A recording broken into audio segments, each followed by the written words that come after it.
Hello, folks, and welcome to Shared Space with Chap Quita and Friends. How are you guys doing today? We have Dason Brooks and Mr. Timothy from Rich Foundation, who is always over East and everywhere else in Baltimore. So I'm excited to hear what y'all got going on.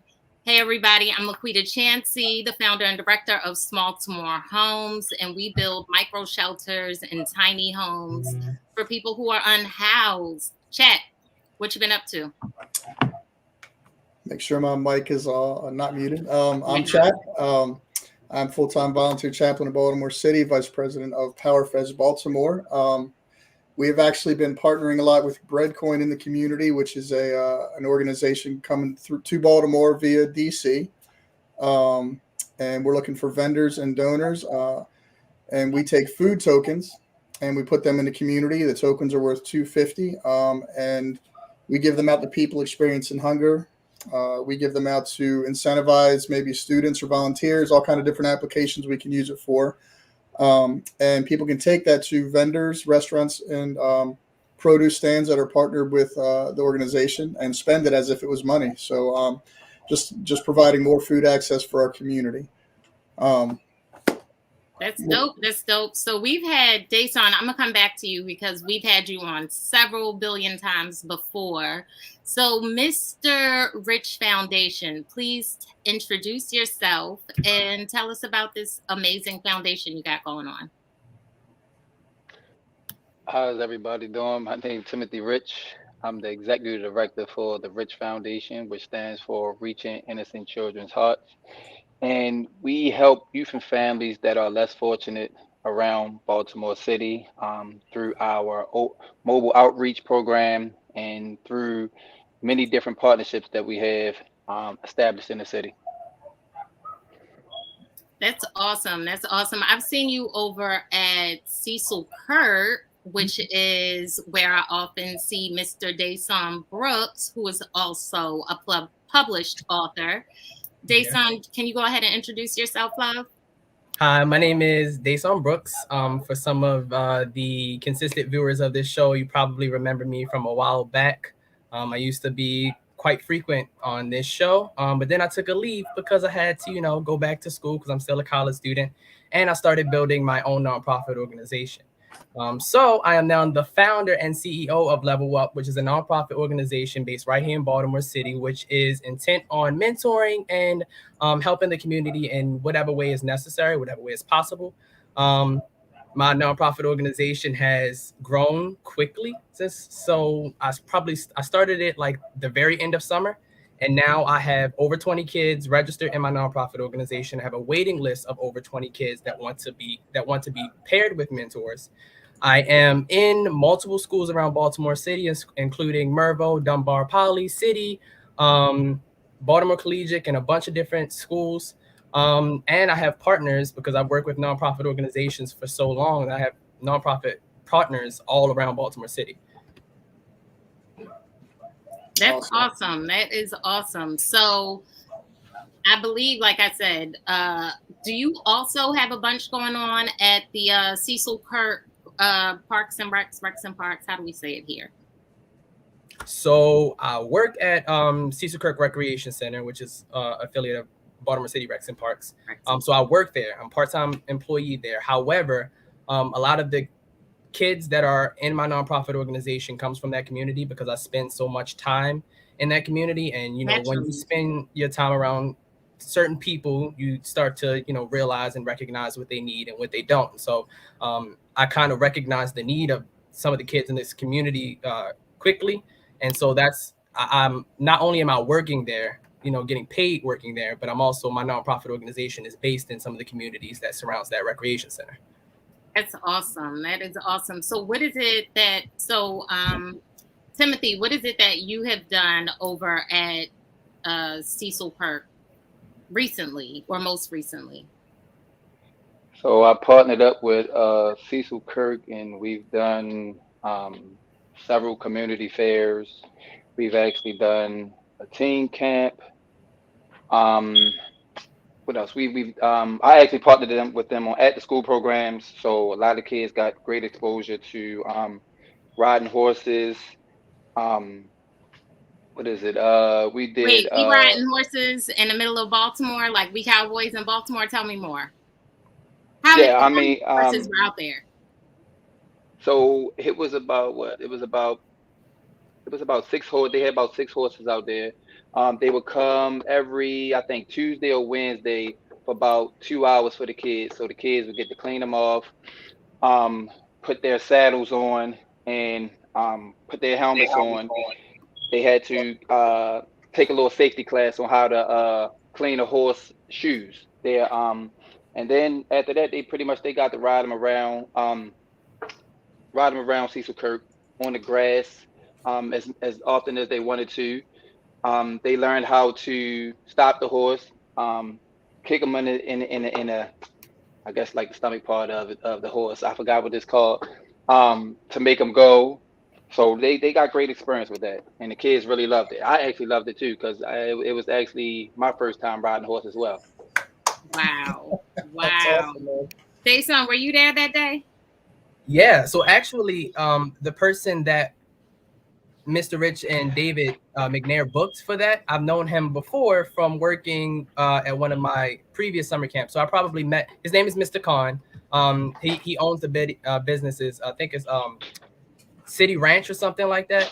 And so I've for the past 5 years, he's been at every summer camp that I've worked at. Wow, So I've wow. ridden horses for 5 years with him specifically. Wow.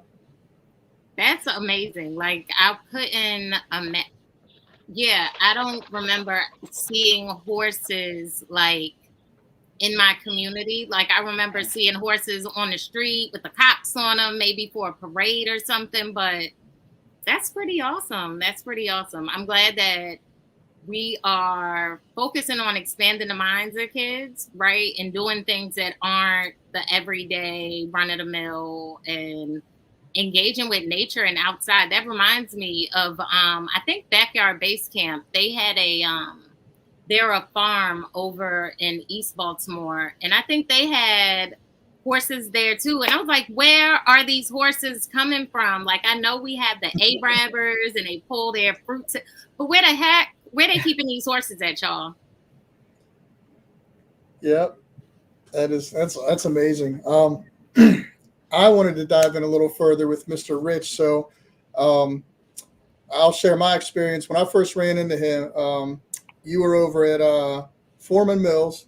I think you were handing out clothes, right? And somebody had recommended. I had a bunch of clothes I had collected or leftover coats from the coat drive we did, and somebody says to me, "You got to connect with Timothy Rich." I'm like, "Who's that?" And they're like, "He's over here. Go see him." And so I thought I was pulling up on a spot to donate, but this man was already giving away clothes and everything. So we ended up staying in touch and keeping in touch. Um, this man does a lot in the community. I have the highest respect for him. He shame. Look, I run around the community. This guy shames me, man. This guy is on it. I watch your IG, man, and I'm just very encouraged by all the different things you do. You're not just you don't just specialize in one area. You know, you're teaching kids mental health. You're teaching them physical health. I see you got the gym videos, man, and kids working out. And I'm thinking like, where was this guy when I was a kid, right? Because we didn't have access to that stuff. I mean, you got young men who have access to gym equipment, right? That's huge. Yes, Um, real life training. Yeah. Oh yeah, yeah. He does a ton of that. As well as I've seen you in the community giving out hygiene kits. I've seen you giving out food and baby parenting items and clothing. And I guess I have like a ton of questions for you, right? Like, how long have you been doing it? Right. When did you get started? Why did you get started? How do you manage all the different things you do? Excuse me, it's got to be full time. Um, and I'm so curious, man, because you do so much for the community, and you know, I think many of us can learn from you, and that's Yep. why I invited you on the show to share, man, because we can take notes, and if we can do a piece of what you're doing, man, the city's going to thrive even more than it already is. Yeah, actually, I've been working with youth and families for the last 10 years. So I actually started out in the Department of Juvenile Services. So working there, I saw a lot of the challenges that a lot of the kids face. just at a very young age. You're talking about 10, 11 years old, 12 years old, um, doing what they got to do to take care of their family. I'm talking about out here paying rent, out here doing whatever it takes. So a lot of them came back and forth through the juvenile justice system just because they didn't have nowhere to sleep, or they didn't have no new clothes, they didn't have a haircut, they didn't know, where their next meal was coming at, or where they was going to be sleeping at. So, when during the time frame of me working there, I thought about it and everything. And once I actually got out into working in the community, I just wanted to do something to help. So that was the whole point of me creating the Rich Foundation, because I knew the resources that they needed. I knew the things that they lacked. So with me doing that, I just I created the Rich Foundation. I mean, I felt like I could do more, and I've been building the partnerships to give back and do more. And one of the things that I'm big on is health and wellness. Like you said, I got a partnership with one of the local gyms, and I actually am a youth football coach, and I've been doing that for the last 7 or 8 years. So that's one of the ways that we do give back. I try not to, well, I don't charge the kids anything. I just want them to come out, participate, day in and day out. So I'm actually training one of the local youth organizations called the Tenacity Trojans right now. So we meet on Wednesdays and Fridays, and every as the weeks go by, they grow. So it's been getting bigger, as you can see from my page and everything like that. For real, it's gotten a lot bigger. So now I'm had to open it up to whereas though I do it more than 2 days a week on the training aspect. But far as full time, I'm a full time advocate. So I work in the community with a lot of at risk youth. So I'm still in the same field. I'm still giving back. And then, once I leave that job, I do what I do with my nonprofit. I stay busy. I try to write things out. I forget them. People remind me on social media. Um, and for a lot of people, when I am free from, because I'm a full time dad, so I'm actually right in here cooking now. So that's what took me so long to get on. But yeah, it gets pretty busy. Like I said, when people contact me on social media, and I try to make the time right away to service their need, whether it's clothes, food, hygiene products, whatever partner I can reach out to get what I need for that family, then I'm going to do it. That's I'm awesome. yeah, I was gonna say I'm encouraged to hear that, man. It's very interesting because we got a saying out here too, man. Like we run into certain people doing stuff in the community, and spirit recognizes spirit, man. There's some people you run into and you're like, just wow, like they get it. And there's some people that you just don't vibe with, and even though we haven't connected personally a lot, we kind of I feel like we run circles around each other, man. But I couldn't keep up with you if I wanted to, bro. Like respect. But you're out there doing it, man, and it's interesting talking to you now because I also got started serving more intentionally in the community through an opportunity I had to volunteer at juvenile justice. So I was down baby booking, hooping it up and getting crushed on the court, and it was embarrassing for everybody. I was up at Hickey Boys School. Used to be Maryland Training School, and that's where I really my heart, like you said, your heart just is like Yeah. it just gets it pulls your heartstrings, man.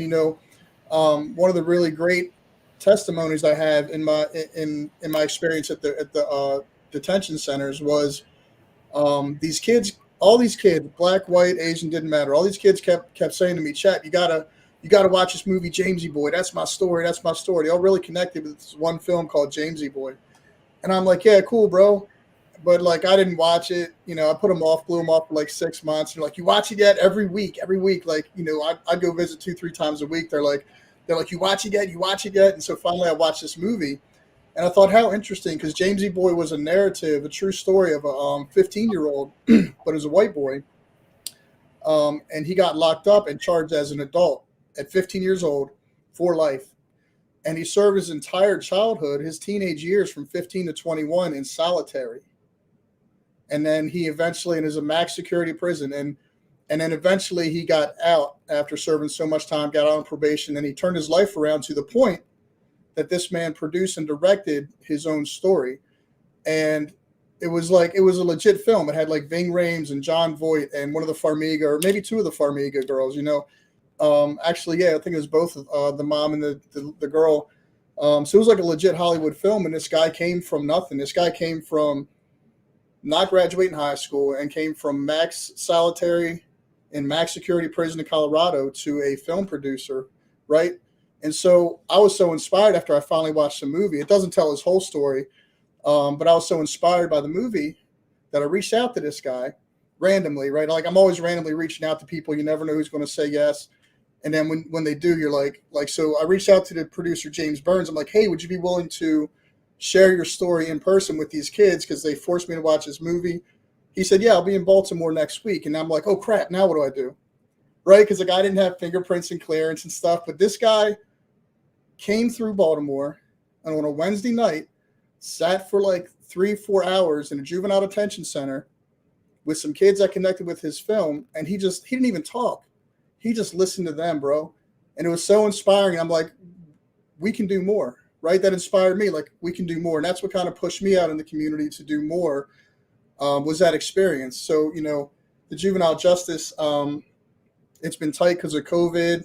And, it's a lot to go through to actually serve there. But once you get in there, there's a huge need. So I see that we lost him, but it's pretty interesting path. And then on top of that, just like he was saying earlier, Quita, you guys know me. I'm out here running around, and just like Mr. Rich said, if I don't write it down, I need a reminder sometimes. Dason will be like, "Bro, I thought you were gonna call me," and I'm like, "Oh, I gotta call you." Yeah, I was like, "You gotta remind me, man." We just move so much. So it's a good look, though. It's a good look. I think that as long as, like Timothy said, we remember to focus on mental health, like for the kids and for ourselves as well, right? Like, don't overwhelm ourselves, don't inundate ourselves with things that we can't handle, and try to, manage as much as possible, do what we can, but don't do too much. Dason, how would you say you balance all of what you do? How do you no, you can't not. No, you can't just be going on. First, come off mute. Come off mute. Can I unmute him? Let me see. Dang, I was on mute. It's not that I don't know. It's that I haven't kind of figured it out yet. I'm not really good at the whole balancing my mental health as well as, the work and responsibilities that I've had. It's kind of funny that this conversation is what came up because I was actually in my primary care physician's office today because of a mental health reason. Yeah. So I think I need to work on myself, and I think that everybody should do the same. We should have a decent balance between our own mental health and our own physical health as well as our responsibilities. Absolutely. Listen, I'm sitting here with you all having this conversation. I'm remembering how I have this one aunt who has always been like the rich auntie, gives rich auntie vibes, had her own, business as long as I could remember. But when I sit back and think about it, she's also had heart problems as long as I could remember. And she's the youngest. Like, why would the youngest person of, all your siblings have it's not likely that that's how, you know what I mean? Like, it's obvious that it's her lifestyle and owning a business and trying to manage that, that entrepreneurial life. And nonprofit world is the same way. So I think it's more so in the nonprofit world. I think it's really, really easy to lose yourself in helping others. Like you get so much fulfillment from helping others and helping others progress and move beyond difficult situations and circumstances that you forget that you may be living in difficult situations and circumstances. Which is why I kind of love the fact that you pressed mental health as well as physical health. We have to, because that's like our physical health. People are going to talk about that all the time. Everybody's comfortable with that. You know what I mean? So if in any space that I'm in, I try to take the time to say, okay, mental health check. If I don't say it, somebody around me is going to say it, because we got to check in on our strong friends. Like, just this year alone, there has been at least 3 suicides that I know of. And shoot, 3 might have been on Instagram this week. It's Monday. Do you know what I'm saying? Like that, it's real. Life is hard, and we need to continue to check on our strong friends. So I'm glad that you decided to visit your physician and address or at least talk about it. At least talking about it means that you recognized it, or hopefully you didn't pass out or something, because that has happened to me before. Um, but we pushed through. Yeah, well, and see, I'm glad that I decided to get on. And again, I'm glad that this conversation came up because I do also have kids who are suffering under mental health. They're suffering with mental health problems, right? Right, And as sometimes I think that they feel like I can't relate. They feel like their parents can't relate. They feel like right, that no one can relate to them. And if they go see a therapist or their primary care physician, they don't actually know what to say to them to get help in the first place. They feel like they're right, telling something, or they have to, spill all their guts out. right. And so I try my hardest to convey the necessity of having mental health, but it just hit me today that while I'm trying so hard to convince my teenagers that they need mental health assistance, I'm sitting here needing mental health assistance. Yes. Yes. Life is definitely a team sport. And we got to check on our strong friends. Like everything, we are not crabs in a barrel. Like so tribal, so villagey. Like we need each other and we need to continue to rely on one another. So I'm still very proud that you talk to the kids about mental health, because sometimes, we out here like really struggling to survive, and mental health almost feels like something that's secondary or Yeah. luxury, when you know sometimes that's all you got. I think also some of the stigma that comes with, individuals choosing to prioritize their mental health comes from watching others. And so Yeah, I've noticed that a lot of my kids will say, well, my situation isn't as bad as theirs, right? So what gives me the right to go seek help when they're like living I don't under deserve more it. difficult situations? Like if they're living under something that is way harder than I have ever had to deal with, why am I complaining? And so that's another thing that I've tried to get, across to some of my kids. Yeah, we can't compare situations. We're not here to compare bad stories, and all of your feelings are valid even if no one understands them, right? Like I Oh gotta tell yeah. that to my niece all the time. Like she gets so frustrated, and I'm like, "Baby girl, I don't understand why you're so frustrated, but I recognize that you were frustrated. Like Right. I don't have to How get you frustrated feel? with you. Yeah. Yeah, How you feel is like how you feel, and I think part of our mental health comes from how you respond versus react. And hopefully, Mr. Rich can get back on because I think what's so important that he's doing, and he's doing a ton of important things. And one thing I wanted to spotlight is the physical fitness. Right. He's taking the kids to the gym. They're learning the discipline and the routine of working out. So not only are they making a healthy choice and taking yeah, care of the one body that you get for the rest of your life, but that routine and that exercise and the routine and the discipline all plays a huge part in our mental health. I did not I did not have a capacity, I guess, as a child or the opportunities to receive any of that. So one thing I struggle with as an adult is being organized or being disciplined or sticking to a routine, right? It works for me and it works for my style of community service and my style of ministry when I'm out here. Is like I'm really good on the fly. I'm really good at making something out of nothing. I'm really good at like change. If you told me like, last minute we're changing everything, like I'm okay with that, right? But at the same time, if you ask me to do something like organize a budget or build an outline for goals this month or something, like I'm completely lost because I never had any kind of exercise in discipline and routine as a child. So I think, one of the things Timothy does getting these guys in the gym is more than just exercise. It's mentally building a foundation for success. think to add to that, it's so much more than that. Like it starts with the fact that one, he's pouring into these kids and listening to them. Like sometimes people just want to be heard, even adults. That's why we pay therapists. Because like if you really understand the way therapy works, you're talking through the problem and solving it yourself, and they're asking you questions. You know what I mean? Like, it's really not a matter of, you know what, chap, this is the prescription of what routine will make you a better person. That's not how it works. You come up with it yourself. So, listening to the kids, understanding that they have a voice, and, you know, that what better way to do that than to show you. I can tell you, hey, I'm listening, but no, let me show you because now I'm giving you exactly what you asked for. Y'all want this football camp? Boom, football camp. Here we go. Y'all want to go on this field trip? Field trip. Here we go. Oh, y'all need these hygiene products. Hygiene products. Here you go. So you're being heard.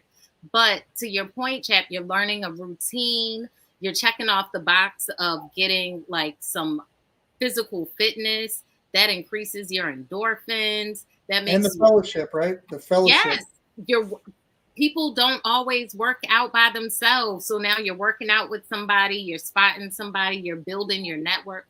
Like all of those things, it's so much more than a camp. And I'm glad that everybody on here recognizes that. Right? Well, the Like way I I know see it, you know. I mean, Go yeah. ahead. So all of that, like I agree with all of that. And sometimes when I think when I look at it, I kind of see it as like the reprieve, like giving these kids a space to not even worry about some of those problems, right? To just let them just, do exercise, have fun, hang out with friends, just letting them kind of put all of these um situation, circumstance, all of this hard stuff in a box, set it to the side, leave it at the door, whatever the case may be, and just, have fun and exercise for a few hours.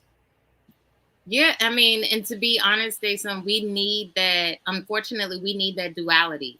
We need to be able to put the real stuff to the side and just have fun sometimes because life is hard, right? Like life is hard, and it's harder when you're young and you don't feel in charge, or when you're older and you don't feel like you have control. Like, and that happens from financial fitness, not feeling organized, budgeting, all these things that, like Chap said, they're not taught in school. That's not it's us. It's Power Fest. It's Level Up. It's Small to More Homes. It's the Rich Foundation. That's how these kids are getting that additional enrichment that's needed. So it's necessary. And I'm glad that we have the fortitude to do it. But it's still important to check on your mental health because it's hard to pour from an empty cup. That part, right? I'm sure you all know. So, chat, what is it that you all have going on with either Power Fest or over at the market? What is new and happening and planning? Nope. Hold on. So Power Fest, we are locking in a location. As far as event, so as far as event planning, you can't go too far into the process until you lock in a time and a location. So once the time and location's locked in, COVID's made things complicated, but once the time and location's locked in, we are going full throttle, making moves towards that event date. And y'all were planning to have people outside together, right? Yes, and that's kind of why we dialed it back and just put it on the back burner because we didn't want to compromise anyone's health. We didn't want to be attached to the stigma of the virtual events because they're lame. They're soulless. You're looking at a screen. You're not connecting with anybody. I think they're dumb. But one thing we are doing in the meantime, we do a lot in the community, and sometimes we can spin our wheels and do too much or too many of everything. And so what we decided to focus on this year is, since what the president, Lewis Thomas, is really good at is planning events. And he's done this huge festival with tens of thousands of people in Orlando, Florida, a couple years in a row. So his experience with that. And so one thing we'd like to do is for our nonprofits out there, we are coordinating events. So we have on February 19th, we're coordinating with the police to do a community event, depending on location, either outdoor or indoor. For breadcoin.org, we're partnering with them to coordinate their fundraising dinner that's going to be happening hopefully in March. So kind of focusing on the strength of our, our founder and planning events, we figured let's just put it out there that if nonprofits are planning events and you feel overwhelmed or lost or don't know where to begin, like you do what you do and let us do what we do and we'll plan your event. It's really that simple. We can make 15 cents look like $10. It's what Lewis and his team's been doing a long time before I met him. And so yeah, that's what PowerFest is going to look in, kind of turning towards now this year until we lock in our time and location to actually have our actual festival. So Are we looking at summer?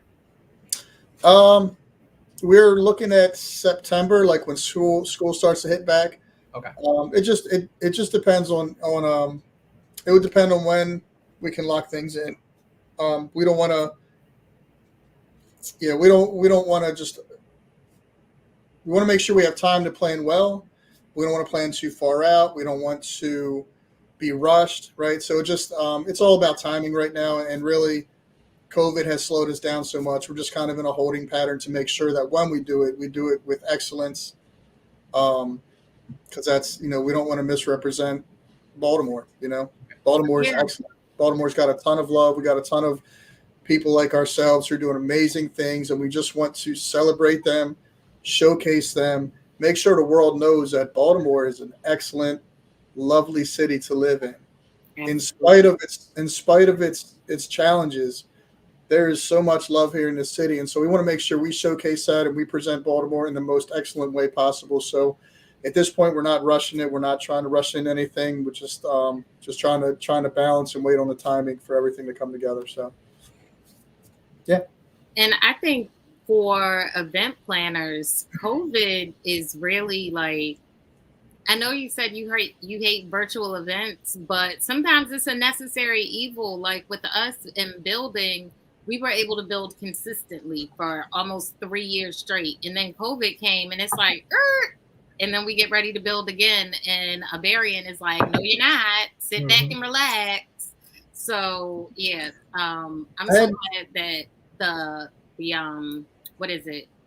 The food distribution at 2555 Harford Road continues to do what it needs to do and not be a super spreader event. Like, that's amazing, and what a blessing by God. Like, that's been going on for over a year, right? And they got extended again for another couple months, so they are still giving away produce at R.I.C.H Partnership School on Saturday mornings. Yeah, that's huge. That's huge that you mentioned that, because they've been consistent, and it's something the community can rely on. So that's huge. There was some point. Go ahead. So since you brought it up, we actually missed last Saturday. It was some unforeseen circumstances that make us miss. However, we are going to be there this Thursday. So you can check out Creative. Yeah, so I want to make sure I got that in. So you can check out Creative Influences Instagram or any of their social media pages. We will be putting out the exact time, but we will be there on Thursday. Excellent. Okay. So while I have you guys here, sorry, chat. Yeah.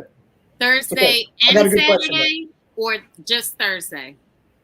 As of right now, it will be just Thursday. However, just keep track of the social media pages. We'll be putting out additional information.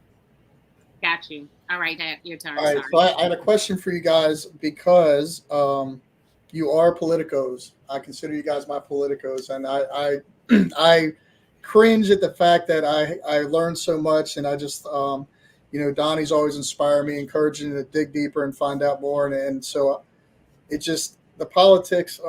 But I discovered last week that there's and I'm learning the process of how laws are made and stuff as well. I'm like learning as I go with this stuff. But in short, in the state of Maryland and nowhere else in the United States, someone my age or older, 50, 60, can marry a 15-year-old child in the state of Maryland legally. Not only that, they can do the whole process online so that there's no accountability. You don't have to show up.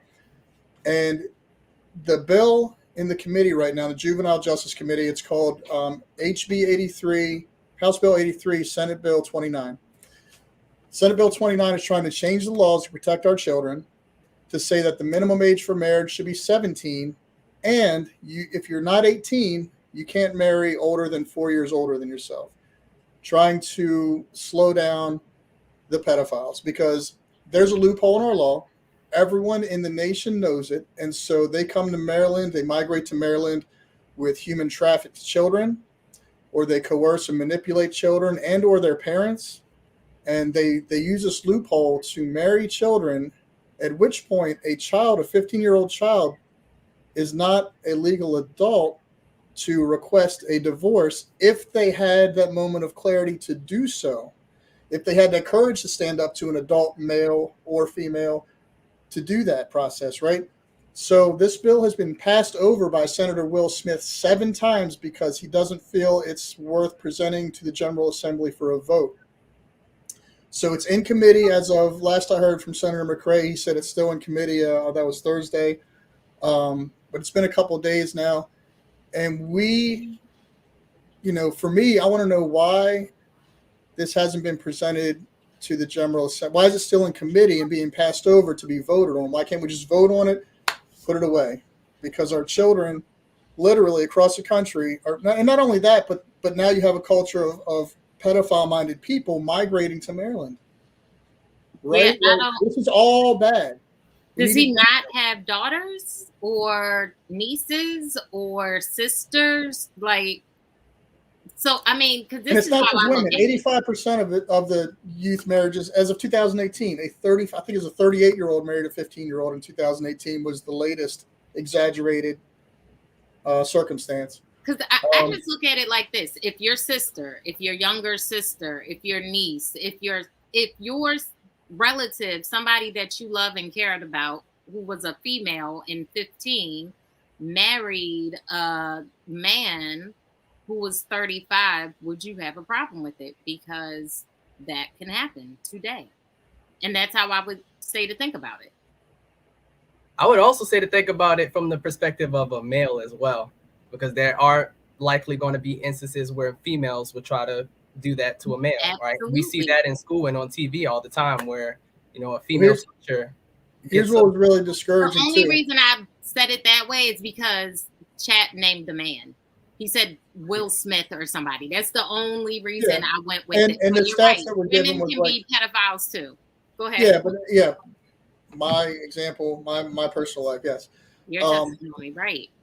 But I think what really discouraged me is that I got sent a link to the after the fact. I got sent a link to the committee meeting, and so while people were testifying, none of the representatives were even paying attention. And the chair of the committee, Senator Will Smith, was like this. So this one lady was sharing, Sarah, I don't remember her name, it's not Sarah Taylor, maybe.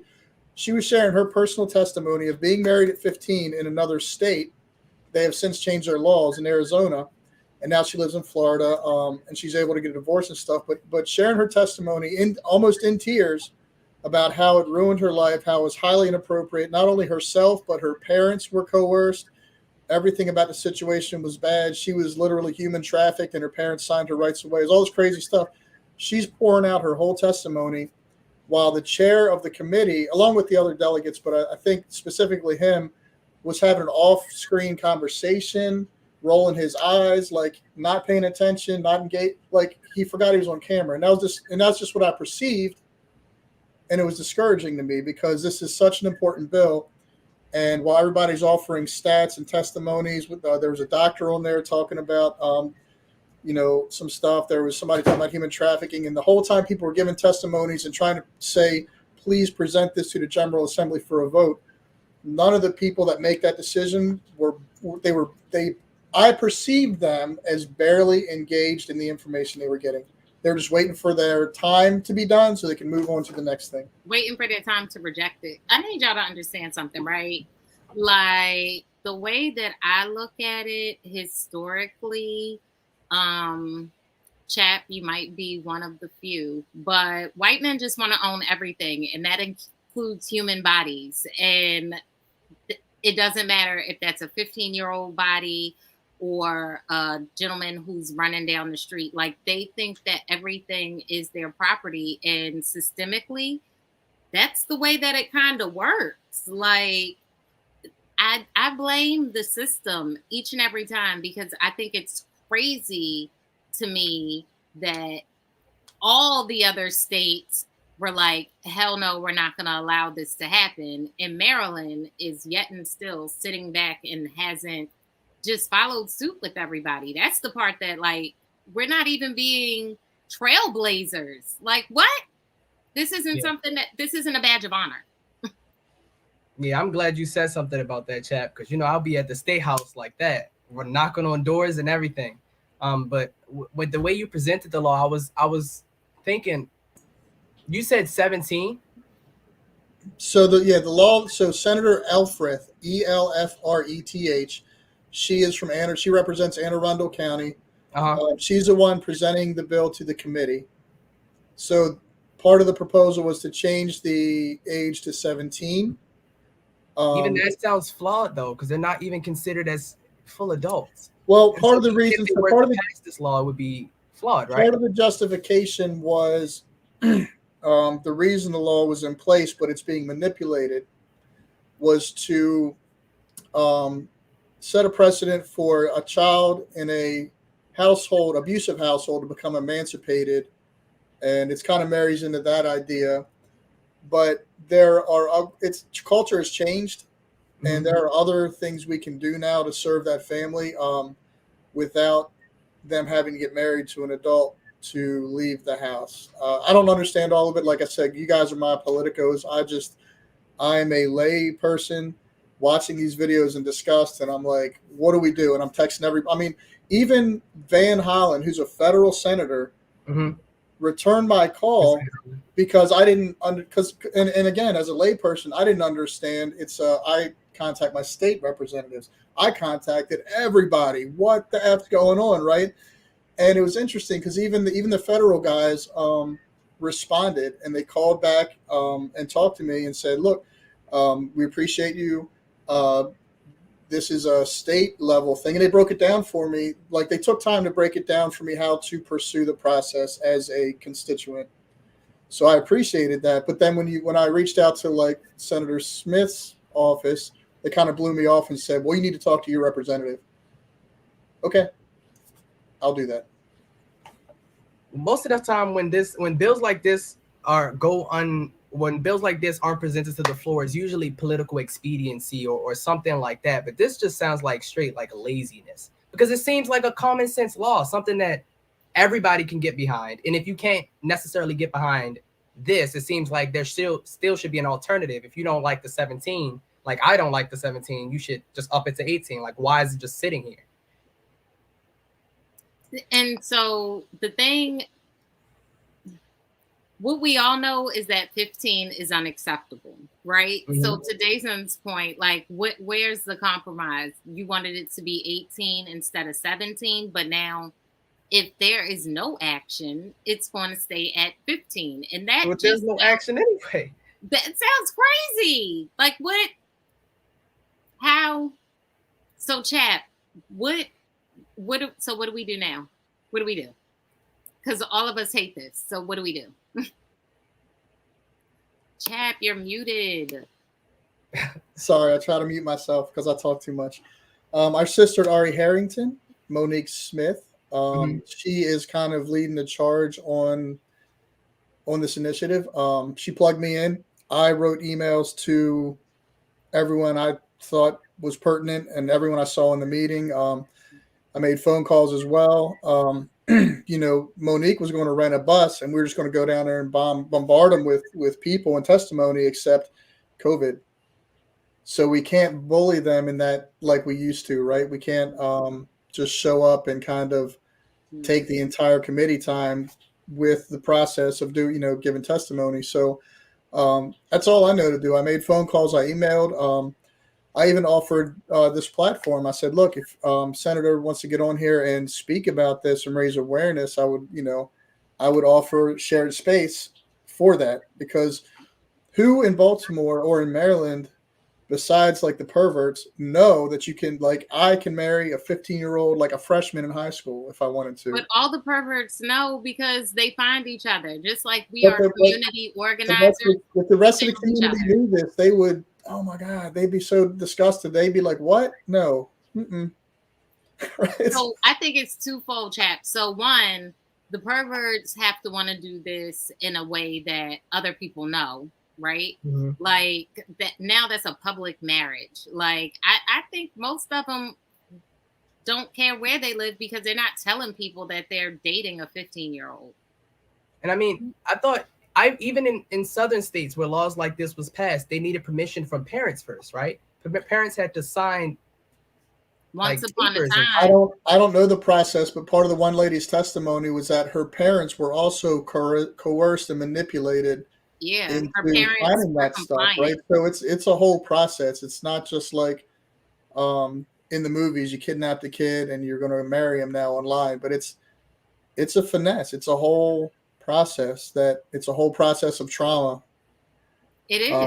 From threatening the family members of the child, or creating an environment where the parents are willing to say, yes, please take her away from this, or him or whatever. Right.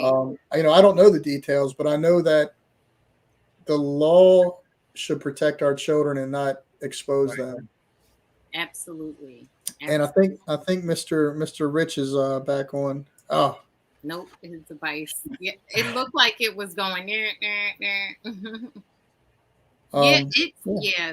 I the laws that exist are archaic, and you know the whole thing that happened January 6th and the whole democracy of it all. Like it's kind of crazy to me. It just all just it it's crazy to me. I don't even know where to start It on shows you how 13. imperfect America is.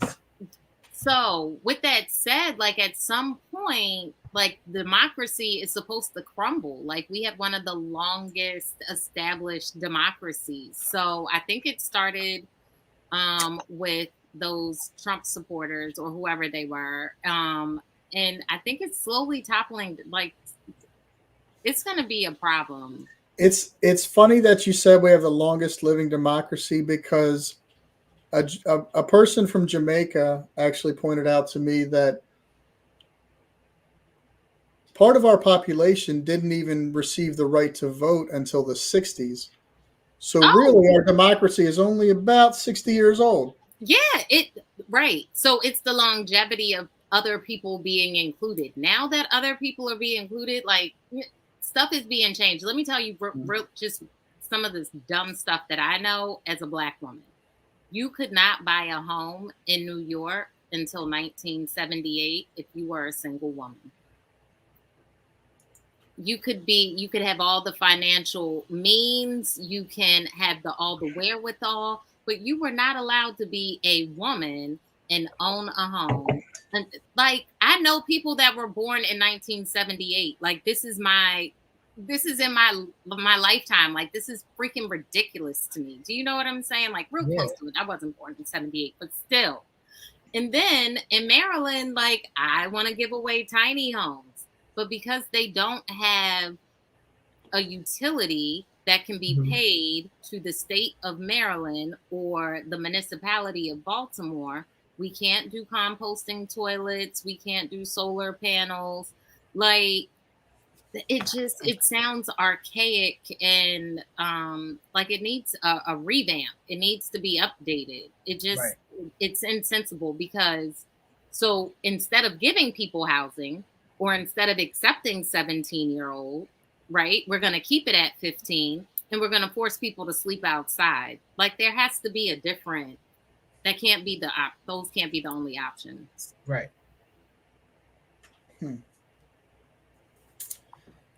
Well, I mean, that's how I see it. They can't be the only options. And I think that's why we in our organizations exist. We find ways to, slide under the radar and fill in the yeah, gap. again, I refer back to our guest earlier, Timothy Rich, because the other point he made that I really connected with personally was the fact that he said when someone calls, you get it done. And so that evolves into like somebody calls for food, you get them food. Now you made a food connection in the community. They call for mental health, you get it done, right?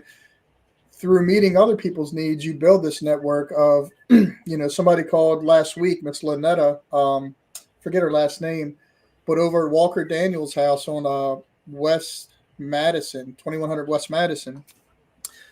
It's a senior living home that should be condemned.